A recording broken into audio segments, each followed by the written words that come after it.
Guys, how's it going? It's Al. We have a head-to-head battle for you here in week 10 on Draftkings. Ryan Hodge of Fantasy Labs is joining the show, an old friend of mine in the daily fantasy space. Used to be on the DFS Power Hour, used to do a whole bunch of work. He now does stuff for Fantasy Labs, his projections, everything available there. There's a link down below in the pinned comment if you wanted to go check that out. But we are going to be playing a head-to-head battle. I struggle with how to explain the draft style here to people because somebody always tries to correct me. I've said it's a snake draft. It's basically a snake draft with second round reversal. When you play head-to-heads on DraftKings, you're going to pick your lineup and your unknown opponent is going to pick their lineup. And a lot of the time you're going to have overlap. What we're going to do is we're going to draft them, still using the salaries on DraftKings. First and one, second and two, and then one each the rest of the way. Schoolyard style, second round reversal, snake, whatever you want to call it. But there is no overlap. We're going to have two basically completely unique lineups, 9v9, and we're going to be playing for charity. $250. We'll talk about the charities in just a minute. A very unique style of play. I would love to see DraftKings put this in. You can jump in our Discord if you want. We have voice channels, and you can draft this against other people in the Smiz Gang community if that is how you want to try it out, or play it with your friends. It's a really fun way to add some engagement to your daily fantasy play with your buds on a week in, week out basis, and it kind of changes things up a little bit and adds a new wrinkle. So if you would be so kind, drop a like on the video, subscribe to the channel, ring the notifications bell, and let's go. He's a legend. Hey Ryan, how's it going, man? Al, how are you, man? I gotta say, good. Dude, you are a pro's pro when it comes to this stuff, man. Too good. No, I'm the worst host ever in the history of hosts. It's very hard. It makes the cage matches really difficult because I was talking to chat the other day. I was like, I have to be the on-air talent, the manager, the agent, the producer, the director, the editor, and I have to do it all live. We record these shows live on twitch.tv/Al_Smizzle if you wanted to come check out the show.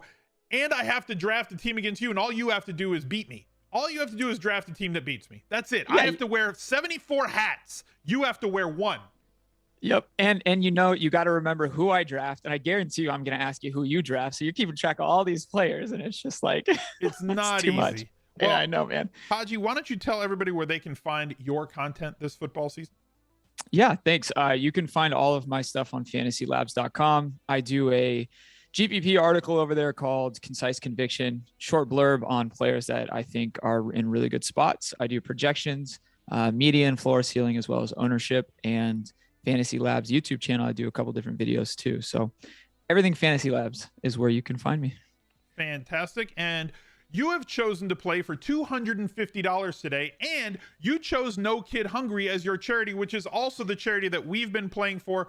We've been doing this fundraiser all season long. We're over $17,000 raised. At every $5,000 marker, I will be donating money as well. It started out as a match, and then I had that like 200K week a couple of weeks ago across NBA, Sunday main slate, and then the Monday bink. So for the $15,000 mark, I doubled my match to 10K. When we reach 20,000, I will double my match also and donate another 10K. And when we hit 25K, I will donate another 10K. So that's 25K we're hoping to raise over the course of the fantasy football season by the end of the calendar year. And if we get those matches, I will be donating another $40,000, $65,000 possible to be raised for No Kid Hungry. So every dollar helps. Be a part of something bigger than yourself. And you have given me the first overall pick. And to be honest with you, I kind of don't know what to do with the first overall pick this week. I think that there's a lot of value at running back. I think there's good plays at the high end. I think there's mid-range value. And I think that there's some cheap plays. And there's multiples at each of them. I kind of feel like the best play on the board might be, and I don't know for sure, the best play on the board might be a wide receiver from a positional scarcity point of view. I think that's sharp, actually. Now I kind of wish I had the first pick. So I'm going to go with Keenan Allen at 7K, running out of the slot a lot of the time for the Los Angeles Chargers. Herbert is an absolute stud. I love that kid. He's so much fun to watch. I'm so happy that he's on a team that has cool uniforms as well. Like he's not on, right? Like he just, everything about Herbert is awesome. And Keenan Allen has just been, aside from that week 6 against Baltimore, we only got 5 targets, 13 targets, 11 targets, 9 targets against Cleveland, 11 against Las Vegas, 12 against KC. He is the focal point of this offense on a week in, week out basis. And this is one of the games that I think could very well shoot out. So I'm going to lock up Keenan Allen at 7K here. And now you've got 2 picks. Like I said, you could take 2 running backs and it might hurt, but also I think there's multiples at every price point. Yeah, I definitely do. And the positional scarcity was not something that I took into too much consideration coming to this cage match. This is where you have an edge, Al. You've done 10 of these, right? I've been doing this my 3rd year doing cage. Third year doing it, exactly. My 10th one this year. I did like 15 2 years ago and 17 of them last year. I have a lot of experience in the cage. Yep. This is my home. I was born here. You absolutely have the edge there. Now, this is tough. There's definitely some news shaking out on a Wednesday afternoon here. So it's always tough to go super, take a lot of that into consideration. So I think I'm going to lock up a pure volume play. And I'm going to lock up what I think is probably one of the best running back matchups on the slate is Najee Harris against Detroit. $7,900, monster in value. If you use Fantasy Labs, opponent plus minus of plus 4.9, and I have him for a 28-point ceiling. And I know this is a head-to-head, but I want those ceilings too, man. I don't just want floors here. Give me some ceiling. I want the combination of median plus ceiling, right? I want players that have a really solid expectation of volume, but also have the possibility of getting 30 points. It's why somebody like Hunter Renfrow, I never draft in a cage. Really good floor, right? But like, it's hard for him to have a 30-point game because he just falls down as soon as he catches. Gets a lot of catches, but like, he's going to get you 11 to 16 points every week. Yes, could not agree more. And just great touchdown equity, yada yada. I don't think we need to harp on why Najee's a good pick. He's a great player. I think for my second pick here, I'm going to go to the wide receiver position, and I'm going to get a little bit of value. He is one of the better points per salary plays here, and he has a good ceiling, and he's seeing a lot of volume, leading his team in air yards. But some of them are a little empty. I'm gonna put the prayer yards in here, but it's Michael Pittman. We know Carson Wentz is definitely just hucking it up there for him, trying to get some of those PI calls. The only thing I'm a little bit concerned about is Carson Wentz's wife is pregnant. And the expectancy might be around game time. Oh, I have really? seen, yes, I saw it. I did a little bit of homework. I didn't know that. No, this is news to me. This is breaking news. I had no idea that he had a due date, or his wife had a due date, not him. Wentz does. Yeah. His wife has a due date. But he did state if they have the baby soon, he will be suited on Sunday. So I think we're just pressing luck on a delayed labor here is the only thing that I'm looking at. Can you hold it? Can you just hold it in until like 9 p.m.? Yeah, Dad's got a game to win. Okay, Dad's got a game. Going to labor at 9. We'll induce. So yeah, Najee and Pittman there. And Pittman is mostly a salary thing. I think he's probably priced appropriately, but there's just a lot of touchdown equity with Pittman as well. Yeah, I think that he's solid. Okay, so coming back to me here. I didn't think this was dangerous before. It may be dangerous now. I'm hoping that it's not. You know, I don't know that I have to do this. I really don't. I don't know that I have to do this, but like I kind of want to, but then I also don't. God, this is, I hate it. You're like going to eat quarterback salary? No. I'm not going to do that this early. But like this could blow up in my face for this particular pick. But what it's going to allow me to do with the rest of the lineup makes up for it. So here it is, right? Tyler Johnson. Oh, okay. Dude, he's popping in my model too, so he was on there for me. This could totally blow up my face. If Antonio Brown plays this weekend, he's not going to get very many snaps. He's not going to run a lot of routes. but like it allows me to do everything else that I want. He like him or another 3. Like I could have gone with another cheap wide receiver, but they're all the same to me, right? So assuming that Antonio Brown is out this weekend because he's still in a walking boot here on Wednesday, Tyler Johnson does appear to be at least a solid value. Now, if he's not, and I punt this and he gets me like 3 fantasy points on like 1 catch, it does not kill me because my expectation of him is like 8 to 10 fantasy points.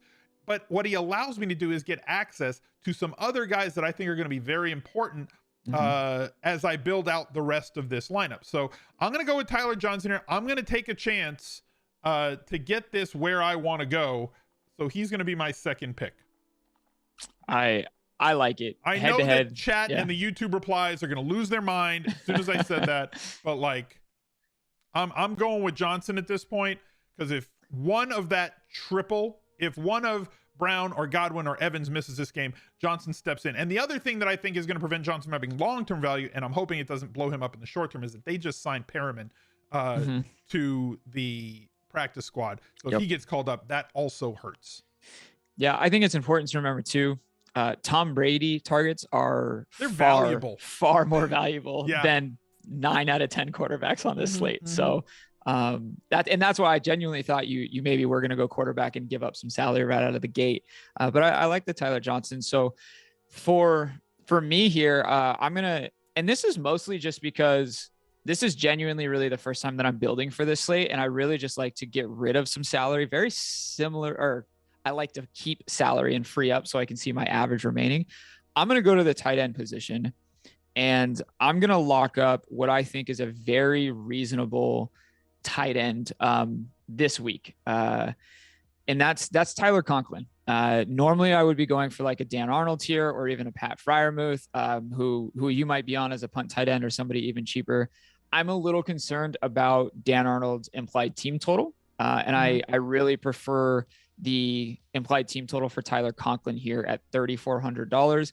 End zone work last week, tight end screens last week. The Chargers perimeter is very tough. And so they have an opponent plus minus of 0.5 to tight ends, giving it up just a little bit underneath and over the middle there. So I don't think we need to spend too much time on a punt tight end, but Tyler Conklin is a guy who I'll be playing this week. Yeah, I had him last week in a lot of different formats. Yeah. He has not scored a touchdown since week 3. It's coming. Like there is something to like, I don't want to say do because that's not what it's about, but tight end targets and yards are definitely a predictor if you back test that in terms of touchdowns, right? So if a tight end has X amount of targets or X amount of catches and X amount of yards, tight ends typically score a certain amount of touchdowns per yards gained through the air because historically how tight ends are used, right? They're used a lot inside the red zone, and he is underperforming at tight end. So based on regression, he is a regression candidate to the mean and should score more touchdowns if his usage stays the same, for the rest of the season. He can't catch this many balls for as many yards as he is in a viable fantasy offense and not score touchdowns. I could not agree more. And keep in mind, very high over under here and great implied team total. And we know what those do for fantasy points. I absolutely love that game. Like I think it's maybe not the best game on the slate, but it's one of the best games on the slate. Yes. So we've got a couple of things like Nick Chubb. This is the not the issue, but like we draft these teams on Wednesday, right? Now there is the caveat that if you draft somebody who's out, then you could replace that position. So like Nick Chubb on the COVID list, I'm not drafting Nick Chubb. Okay. Like that. I have to sometimes put that out there for people who wonder what the rules are if you were to draft somebody who ended up being out. But it comes back to me. I think running back is the play here. And there's a lot of them. Okay. There are genuinely a lot of running backs to choose from. I'm going to take James Conner in this spot against Carolina. With basically a snap and a touch projection that is greatly elevated from what it was with Chase Edmonds available, right? He was playing 49% of the snaps on the season In Edmonds' absence last week, when he left in the first 5 minutes of the game, James Conner played over 75% of the snaps at running back for the Cardinals and got over 75% of the running back touches, including 5 targets, which is like more than he's had all season long. He basically equaled his targets in week 9 from what he had through the first 8 games and maintains all of the inside the 5 work. So $5 running back here, home favored, checks every single box for me. Yep. I'm going to go with James Conner as my first running back at 6,300. There's other cheaper value plays, but they're all up in the air. Like I was saying with Nick Chubb, like you've got Dearness Johnson who's 4,700, but like you're kind of gambling there. You've got Singletary, but like if Moss clears protocols, then like it's I don't know. So like on Wednesday, by the weekend, they might be the play. They both of those guys at 4,700 might be the play. On Wednesday though, when you have to lock it in, you got to make different decisions. Got to make some business decisions. Come Friday evening, Saturday morning, we could see teams that are Devin Singletary, Dearness Johnson, and then just hashtag jam them in, right? But you're doing it a little bit of a different way. So we could definitely see a lot of salary open up. So I'm gonna take that risk. Okay. I'm gonna take the risk on a Zach Moss concussion protocol. All right. I think when players remain out this late in the week, it is Wednesday and he is still in concussion protocol. Typically, when players remain out, they usually do not come back that early. It's absolutely within the range of outcomes, and this is why James Conner is a much sharper pick. But I think, and what I want to do at some other positions, I have to find a running back here who's going to be cheaper than 6K, cheaper than well, I don't want to give it up because maybe you're not on him, but there's one 6K running back that I really like, who I think is in a really good spot too. But I'm gonna play Devin Singletary. I think with no Zach Moss, an extremely high implied team total against an offense that you can just absolutely shred the ball on the ground. Keep in mind too, he has a little bit of standalone value. Seeing 5, 2, 3, 4 targets a game with Moss in, and still getting 5, 6, 7 rush attempts a game. So without Moss, I think 15 touches is like a very reasonable range of outcomes from a median projection for him. And Buffalo's got to get right?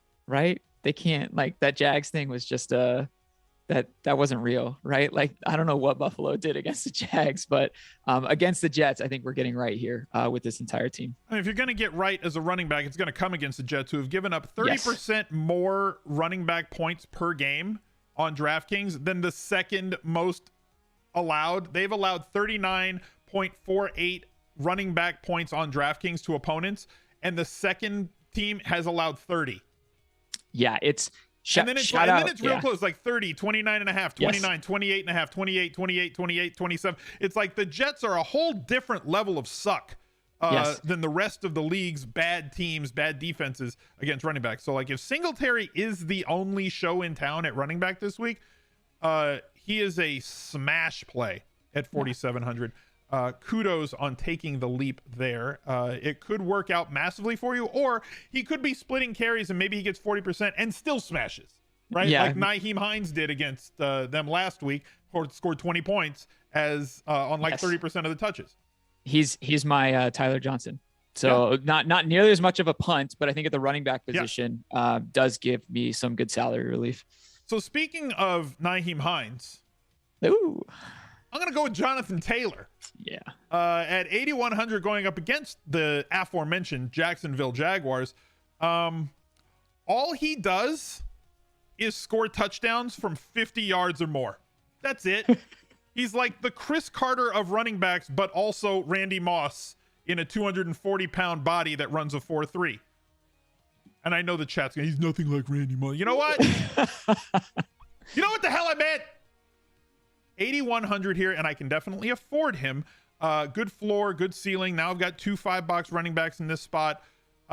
Taylor's been getting the work, right? 20 plus touches every week the last 3 since they've really just relied on him, right? And this is another great spot against Jacksonville. Jacksonville, they're a middling defense against running backs. There's a few guys that are against middling defenses this week at running back, but like this is another good spot for him to just kind of get after it, get his 17, 18 carries, get his league leading inside the 5 carries, get his 2 to 5 targets a week, and hopefully break off another 60-yard to the house. Yes. Yeah. His bursting through secondary is just out of control. Yeah. I mean, it's and then they so can't good. catch him. Once he's in the second level, he's gone. Yes. It's quite the sight to see that guy run the football. So we're back to me. Yeah. Yeah. Okay. I'm going to go with a wide receiver. And I'm going to lock up, a game that is probably one of my favorite to attack this week. And it's this Tampa Bay Washington game. Great game. And it is tough because we don't know if both of us knew that Antonio Brown was out, I still think you might take Tyler Johnson, but I would almost bet you would be in a position to leverage yourself on a Mike Evans or a Chris Godwin because you know what that market share looks like. Yes. With Antonio Brown in, he's actually one of the highest targeted per route wide receivers on that team when those 3 are running. I'm not taking Antonio Brown. I'm going to go with Mike Evans here. Ceiling play, $6,900. Got to lock in the hashtag $6,900. Nice there. And Washington, you can just do whatever you want. And my favorite thing about this game, dude, Brady's going for the touchdown record. He doesn't care. They are throwing the ball at the 5-yard line at one of the highest rates in the league. And they have Fournette in the backfield. So it's not like they're doing it because they don't have a good running back. Tom Brady is just smashing in the red zone right now. And Mike Evans is a big part of that. So I will be locking in.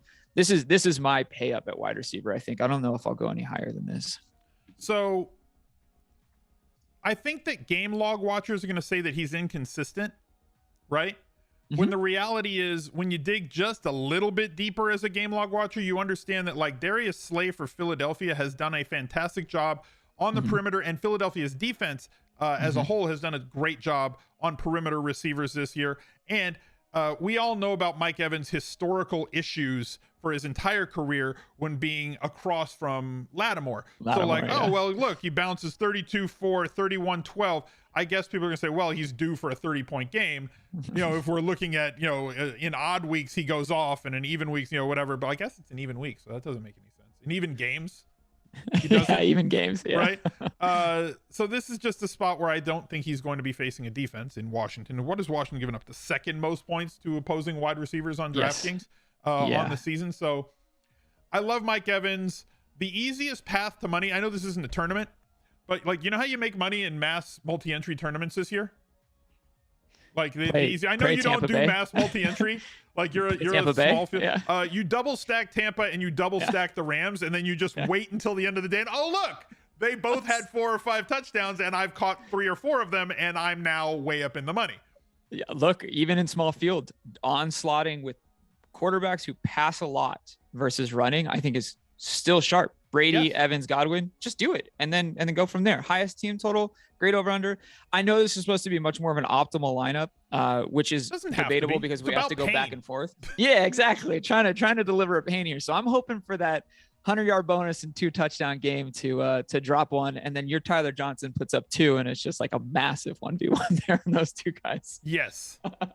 Like I said, this can go sideways in a lot of different ways. This can definitely go sideways.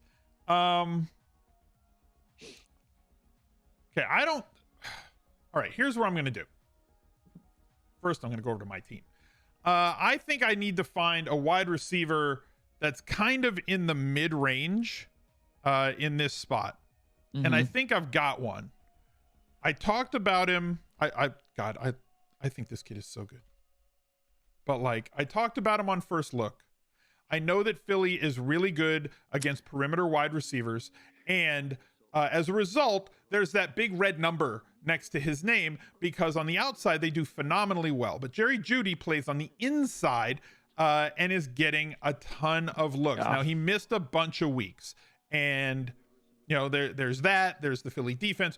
I know that somebody in there about, aren't you worried about Darius Slay? Like that's like the meme on my YouTube channel. Like, aren't you worried about Darius Slay? Darius Slay is going to be on Cortland Sutton, in my opinion. And Agreed. Tim Patrick will clearly be the thorn in my side. But Jerry Jeudy is a super hyper talented wide receiver who's running out of the slot, a la CD Lamb for Dallas, but coming in at a much bigger discount. So at 5,300, I think he's too cheap for a cash game, but also has that 25 plus point upside if he does break a long one. And because we only have a 3-game sample, and one of those games was against Washington, which was his first off IR, and nobody on the Broncos that day got more than 4 targets for whatever reason, people are starting to wonder, well, I don't know if Jerry Jeudy can break long touchdowns. Of course he can. Have you ever watched this kid play? So like 5,300 seems entirely too cheap for a high volume, low to mid ADOT guy. And if he's going to get 8 targets based on DK expected points per ADOT, you know, like DK dot, whatever you want to call it. DK dot. We're talking about like 1.65 expected fantasy points per target. So if he gets to 8 or 10 targets, we're talking 14 to 17 fantasy points on average for his level of targets, and we have not seen his upside yet. So Jerry Jeudy gives me a little bit of salary relief. I have 4 spots left. I have 20K remaining. One of them's a defense, so like I can just punt and go cheap with defense. So I kind of like where I'm sitting right now. To shout out Smizzle.tv/labs. Fantasy Labs has a bargain metric, and Jerry Jeudy is 37% on that. And that bargain metric compares his pricing on your current site that you're looking at, so DraftKings, relative to the rest of the industry. He is underpriced. What I'm doing is hammering home your underpriced comment. It's a really is. It's not like, it's not even debatable that he is underpriced on this slate. Yeah, it's insane that they have him that cheap. Okay. Dude, people still won't play him. No, I know. He's way too cheap. He's literally like top 10 in my model right now. So as I'm building this, people are going to talk themselves out of Jerry Jeudy. Well, you know, Teddy Bridgewater's bad. Okay. Yes. All right. And but I mean, Teddy B can get there. He can still throw the ball to Jeudy 9 times. There's a lot of quarterbacks that are bad, and receivers still get there in full PPR with bonuses. Exactly. So this next spot for me is tough. I'm basically looking at a wide receiver or flex, and then I'll kind of just figure out my quarterback defense, I think. And I'm not entirely sure what I want to do with my flex here. I know I want to play a running back. I'm not flexing a wide receiver this week, I don't think. I think there's too good of volume at the running back position to give it up to the variance position of a wide receiver spot. And just as we discussed earlier in the show, the scarcity of the wide receiver position, I just don't know why I would go back there for the 5th or 6th time. And it's tough because I kind of want to put Leonard Fournette in there. And I think I trapped myself with Mike Evans. And I just don't know if I want too much of that in cash. So I genuinely am in a tough spot. I'm probably going to have to punt off here. I think I'm just going to play Eckler at $7,600 in my flex spot. What? It's a good guy to punt with. Well, no, sorry. I meant punting off my quarterback, and I meant punting off my quarterback in my 3rd wide receiver spot. Yeah, I'm definitely not punting with $7,600 Austin Eckler. Sorry, that definitely came out wrong. There's values at quarterback this week. Yes, there is. Yeah, I think that DraftKings has actually done. Okay, that sounds really condescending. DraftKings has done a good job with quarterback pricing, where like most of like the viable players that you're like, these are safe-ish cash game players are like 6,900 and up, right? Yes. Dak Prescott, Aaron Rodgers if he makes it back, Herbert, Brady, Allen, Kyler if he plays, right? Jalen Hurts, Philly is running the ball a lot more now. Tannehill is like up and down. We don't know what that often. Kirk Cousins can have bad days or can just go to the, to the running back a ton. Everybody else, there's arguments, there's warts. Right. Yes. So they've done a good job with the quarterback pricing of making the guys that make you feel warm and fuzzy. They've priced them up. Yes. To a point where like you kind of have to pay to get them. And they're also squished. So there's not a lot between them. So like you're talking about 69 to 8K and there's like 6 guys in that range. So I think that's fair. So you've got 4,400 remaining. Of course you have a defense. So really you have like 6K, 5,500, 6K per player remaining for those 2 spots. Coming back over to me, like you could still do a thing. I don't need to block you with that pick. I don't need to take a tight end. That's for sure. I'm down for the block, dude. Relentless, Al. Just lay the pain. Look, it's all game theory. Like it can't just be like I want this pick. It has to be somewhat about I need to like frustrate you. Yes. In some way. Didn't we talk about this about the live final? Like, aren't we just supposed to play the best plays right here? We don't need the game theory. No. I'm definitely okay. So the play that I'm gonna make in this spot, I'm going defense. Mm-hmm. And look, this might be the wrong play, but it's a cheap play, and it's my favorite of the cheap plays. And I'm gonna go with the Titans defense at home against New Orleans, coming off of a 5-sack effort in Los Angeles at 2,600. There are cheaper defenses for sure, right? The Lions against Indy, we saw one of the bonehead interceptions from Wentz, and they might be playing against a backup possibly, but like, do I really want to play the Lions defense? Are there that many kneecaps that could get bit? Definitely don't want to play the Panthers. Falcons against Dallas, Jags, Vikings, the football team against Brady coming off a bye week, the Jets D against Buffalo, who's angry. So to me, the best cheap defense would probably be 2,600 for the Titans. It allows me to do exactly what I want with the rest of the spots, knowing that you already have a tight end, multiple quarterbacks that I could choose from and be happy with. And it gives me a flex play that I kind of like. So man, your Tyler Johnson punt is just too sharp. It's not though. It's gonna kill me. He's gonna have 0 points. Watch. And then Mike Evans is gonna have 6, and it won't matter, right? You realize that if Tyler Johnson, you remember? Okay, a couple of weeks ago when the Bucks were just stomping, and whoever the 5th wide receiver was caught that 60-yard touchdown at the end. You realize if Tyler Johnson had caught that touchdown, I would have been 4th in the Millionaire Maker. Oh, what a brutal swing! It was bad. So brutal. I am unsure of where to go here. Jarvis Landry is just staring at me in the face in my model ratings and a points per salary, and I just really don't know if I want to pull the trigger. I think he probably ends up being a mildly optimal play this week, just depending on optimal. Is that a real thing? Mildly optimal. He's almost optimal. He's optimal adjacent. Yeah, he's almost there. I might actually just have to punt off defense just so I can think. This is like on Who Wants to Be a Millionaire Maker, when you phone a friend so you can really just think about what you want to do, not necessarily use their advice. You just need the time. You're going for a time bank, like on on Poker Stars back in the day. Yes, exactly. I'm taking out my time card and I'm throwing it to the dealer here. And we're trying to figure out exactly what I want to do. I think I'll just punt off with defense, and I will play. I will just fully punt with the Jets against Buffalo. Oh no, I have a Buffalo player. I shouldn't do that. I can take it back, right? Your finger was still on the piece. Yeah, you can move it back. You didn't take your finger off the checker. I didn't release. Yeah. Can I am gonna phone a friend. What's the Kyler Murray situation news right now? Have you seen anything on him? Okay. No, I mean, I'm the last person to trust Wednesday practice reports. Same. Because people just rest and people freak out about what he didn't practice on Wednesday. I'm like, so what? That just means he was in the therapy room in a sauna or an ice bath. Like, correct. They give guys Wednesday off a ton.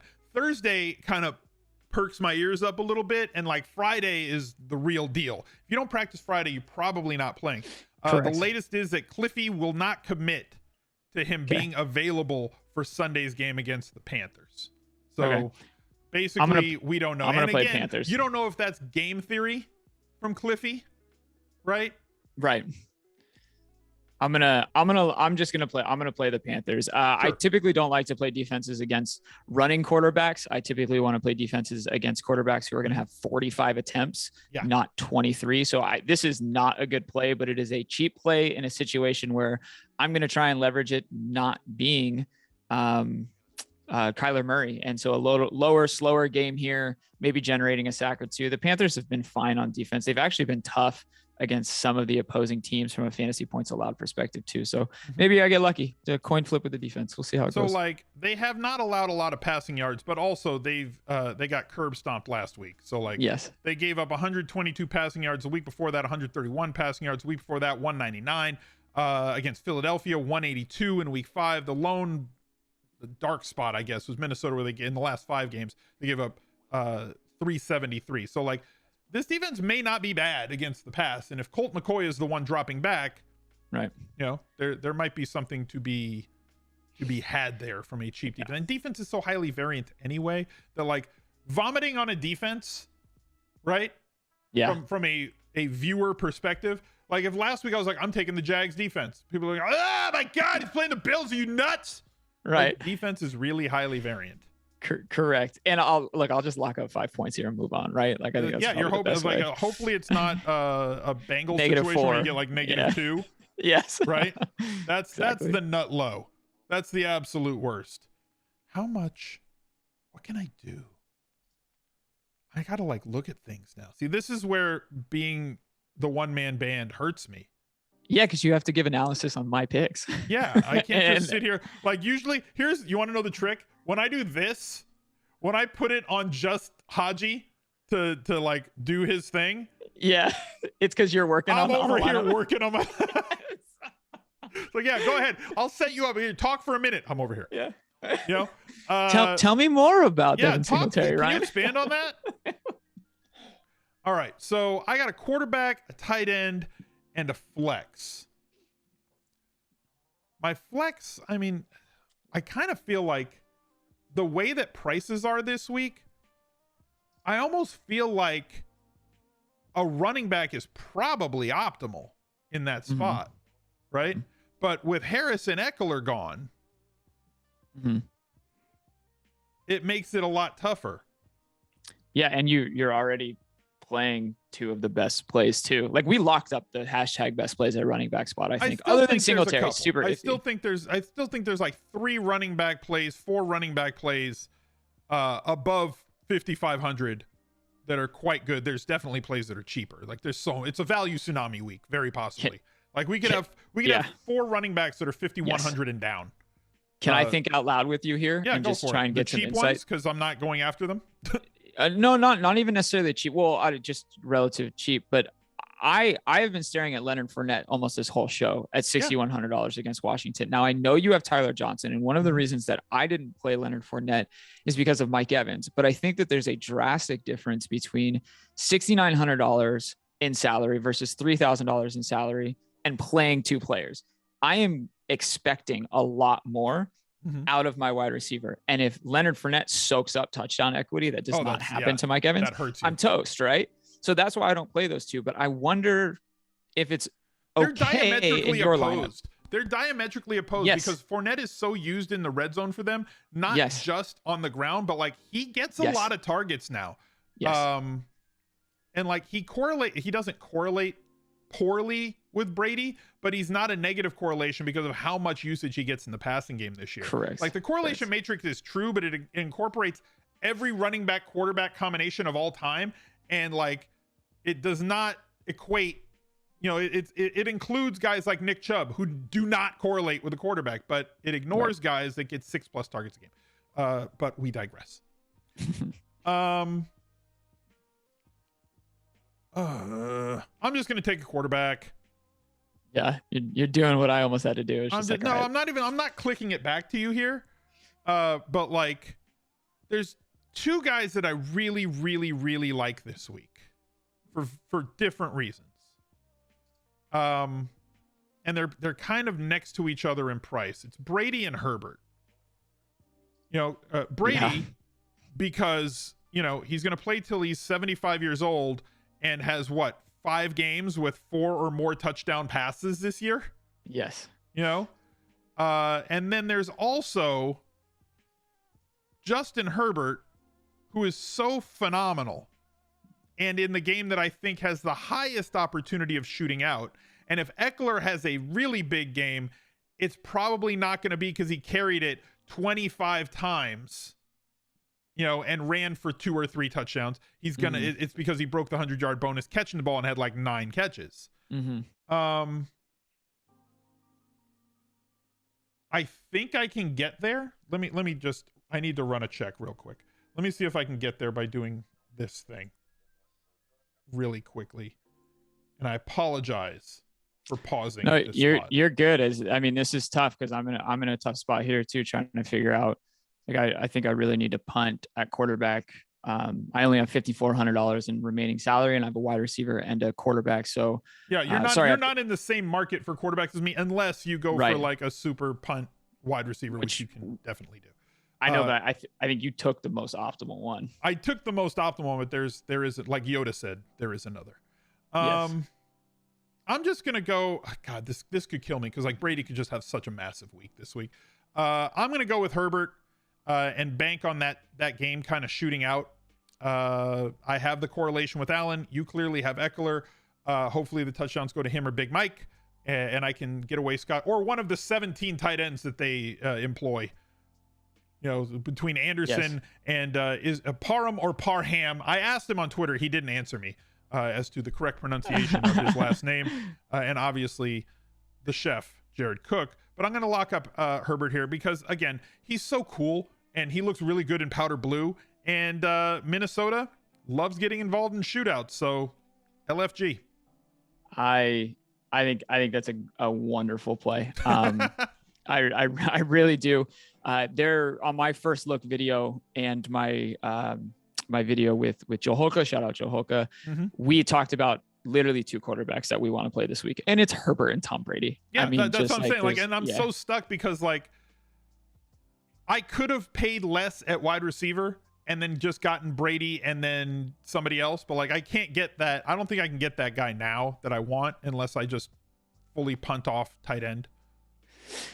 Yeah, I am in a very, very tough spot here. This is where the no overlap, the cage match draft, the full pain train starts to come in, because I think I might have to take another risk on a player if I want a remotely decent floor with my quarterback. So I'm basically looking at a quarterback. At a wide receiver of no more than $4,000, I think, because I'm not interested in these quarterbacks that are 55. I don't think I'm going to play Heineke against Tampa Bay. It's probably the best matchup out of the cheap quarterbacks, I think.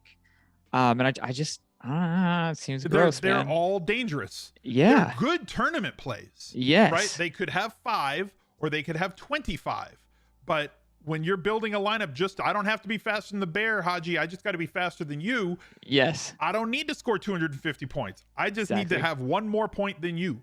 Correct. So Michael Gallup is expected to return this week. Oh boy. This is, how I said maybe what's his name was mildly optimal. Michael Gallup isn't even close to the optimal this week. Like just the opposite end of the spectrum. So I think against Atlanta, good implied team total at home. I'm playing. Yeah, we can poke holes in him, or we can talk him up 14 different ways, right? No, this is a talented trash receiver. What if he's back and he's in that Dallas offense and Atlanta's not great on defense? Like, yeah, and if he doesn't go right, I have the optionality of taking him out. What I'm more concerned about is that he's just rolled in and plays, 25 snaps. Yeah, that would be ridiculous. Not good for you. But I'm going to do it so I can get away from some of these trap cheaper quarterbacks, because Brady and Herbert are truly the only guys that I think have the best floor ceiling combinations out of the expensive ones. And then there's one floor play. This is where I do think optimal starts to come in, even though you've hinted at how tough this matchup can be. I need to stop at quarterback, or you have a tight end that you need to play. Never mind. I'm good with Michael Gallup. And then I'll do my quarterback, right? Yeah, you don't have to pick a quarterback because I do. So you're good at Gallup? Yeah, I'm good at Gallup. All right, good at Gallup. And if he does not come off IR, he's practicing in full on Wednesday. So like, if he's out, you can just pivot to another wide receiver. You have 6,800 at quarterback. It kind of lets us know a little bit about where you're probably thinking in that range, right around here, probably. So I've got a tight end and a flex.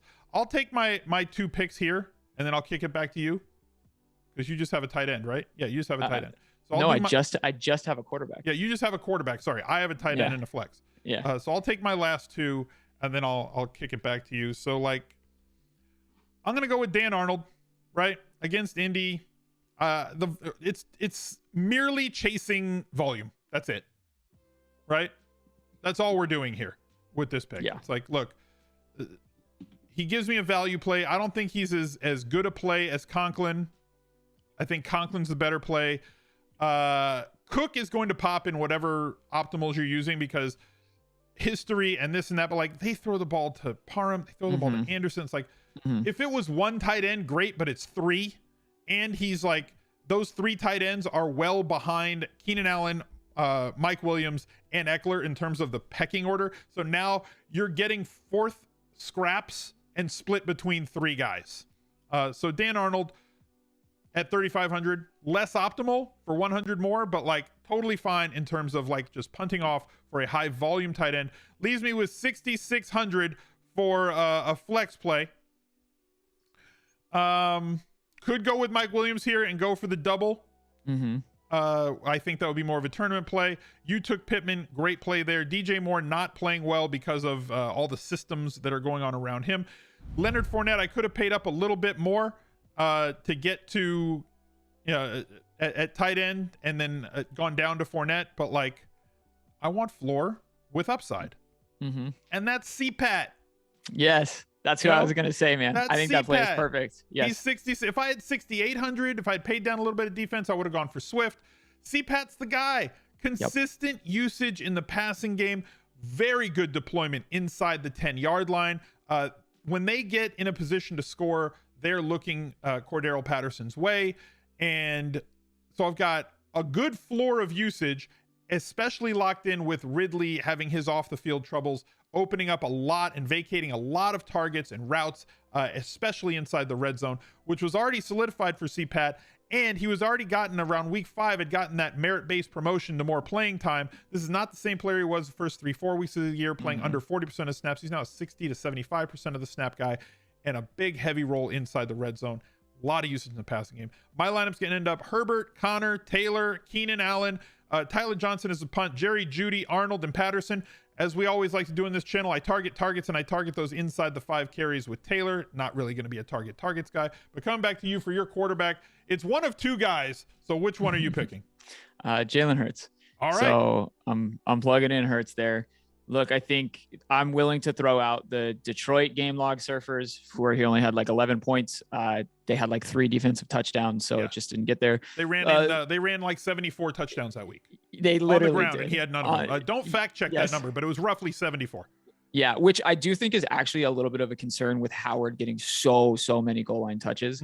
But phenomenal floor here.